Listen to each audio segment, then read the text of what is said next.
Today in Sacramento, justice catches up with an old murder case involving a dramatic escape to Mexico. Plus, a high-stakes ballot fight, an audit of secretive intel hubs, modular homes to ease housing costs, and a restaurant shakeup at the airport.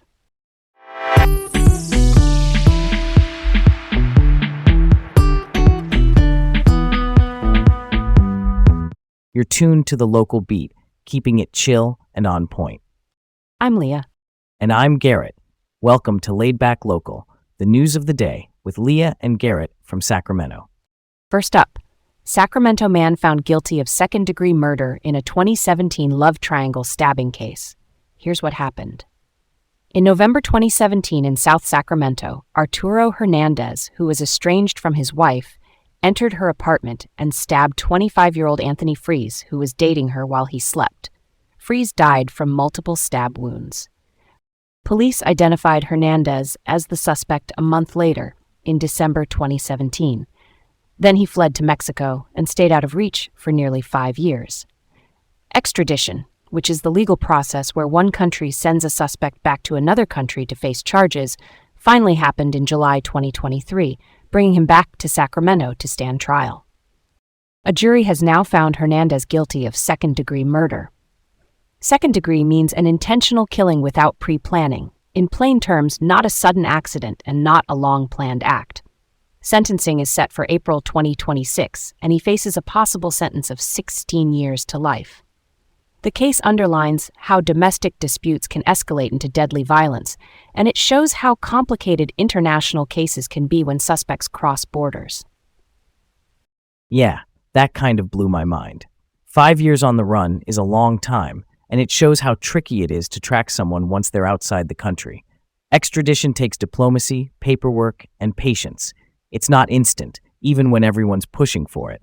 And real talk, domestic conflicts can get dangerous fast. When emotions spike, the risk goes way up. If anything, this verdict brings some closure to a really painful chapter for Freeze's family.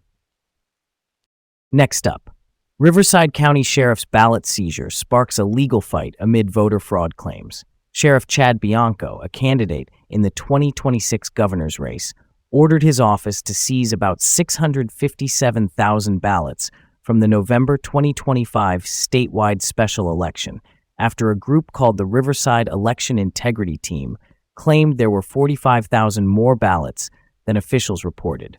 California Attorney General Rob Bonta, the state's top lawyer, petitioned a state appeals court to stop the seizure.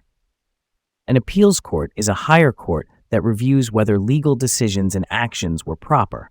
The court denied his petition, so the seizure stands for now.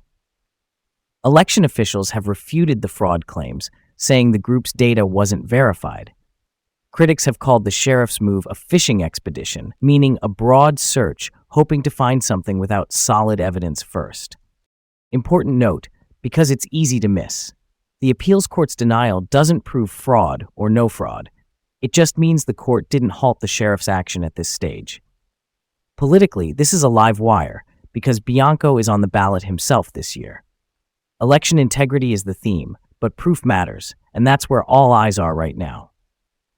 I hear you, but without verified evidence, seizing more than 600,000 ballots risks undermining public trust in how we count votes. That's the core process of democracy. Why pull this lever during a governor's run if there isn't clear confirmed data backing it up? Chain of custody matters here. That's the documented trail that shows who handled ballots when to keep them secure. If that chain gets clouded by a broad seizure, it can raise more questions than answers.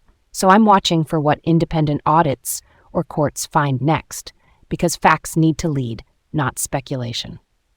Next up, California will audit secretive law enforcement fusion centers amid privacy concerns. The California State Auditor, which performs official checkups on government programs, will examine these centers at the request of State Senator Sabrina Cervantes. Fusion centers are hubs where local, state, and federal agencies share intelligence to spot threats like terrorism or major crimes. They were created after the 9/11 attacks, but critics have long warned about oversight gaps and privacy risks. Oversight just means having strong rules and watchdogs to prevent misuse. There are at least 5 of these centers in California's major cities. The audit will look at their legal authority, how they handle data, and whether the benefits match the risks. And yes, there have been controversies. Some centers circulated false reports in recent years, including rumors about Antifa activity that didn't hold up. I'm down for that audit. Transparency is sunlight. If a fusion center is effective, show the receipts. If not, fix it. Surveillance, which is basically monitoring people or data to spot threats, can help prevent harm, but it needs tight guardrails so regular folks aren't swept up or misidentified. That's a solid point about checking data practices. One wrong tip can snowball if nobody's checking the source. And look, the effectiveness question is still debated. Some argue these centers help connect dots. Others say the output can be thin for the cost. An audit is a clean way to answer the why. Why do we operate them this way? And why should the public trust the process? Let's get the answers on paper. Next up, California legislators push for modular homes to tackle the housing crisis. Modular homes are factory-built sections that get transported and assembled on-site, kind of like large building blocks. A new package of bills aims to clear the path on building standards, financing, and inspections. Those are the 3 main choke points that can stall projects.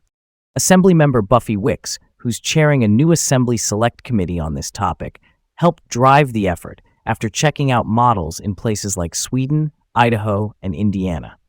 The Turner Center for Housing Innovation at UC Berkeley, led by experts like Ben Metcalf, put out a report saying the big barriers aren't the tech, they're policy, financing, and project delivery. Assemblymember Josh Hoover has a bill to limit transport regulations for modular pieces. Logistics just means the nuts and bolts of moving these large sections from factory to site. If this works, it could speed up construction and trim costs. The interesting bit is that most of the changes are behind-the-scenes stuff the average person won't notice, but builders will. That's where delays and dollars usually hide. Totally with you on unlocking those bottlenecks. But can we scale this fast enough to matter? Why hasn't modular already taken off here if the concept is proven elsewhere? My guess, permitting layers, financing rules that favor traditional builds, and uneven local inspections. That's a lot of translation work from factory floor to city desk. If lawmakers can stabilize the rules and the money side, I'm hopeful. I want to see timelines drop and units actually delivered in neighborhoods that need them most. Practical wins quickly, not just promising pilot projects. Let's shed some light on actual build counts by year. That's the scoreboard that matters. Last up, Sacramento International Airport's restaurant shuffle continues. SSP America, a global airport restaurant operator that's been at SMF for over a decade, will close its final spot in May as part of a long-planned concession refresh. Concessions are the businesses operating in the terminals. Think food and drink spots. This is about swapping older concepts for a new mix, including local names like Midtown Spirits and Nick's Taco. A recent WARN notice, basically a legal heads-up about layoffs, said 44 employees are affected. The airport says union-affiliated workers can be reassigned to other restaurants with wages and benefits maintained, which is a key cushion. Earlier waves of changes started back in mid-2025. This is the tail end of that turnover designed to boost traveler experience and add a more local flavor. I'm all about more local eats at the airport. That's pretty cool, right? But job security has to stay front and center. Even with reassignment language, transitions can be bumpy. Schedules shift, teams change, and folks still worry. Why not stagger openings and closures more to smooth that out? If they nail that, travelers win and workers land on their feet. So there we have it. Justice moving forward in a 2017 case, ballots under a legal spotlight, Intel hubs getting an audit, modular homes lining up for a policy push, and SMF dining getting a refresh. Thanks for riding along with us today.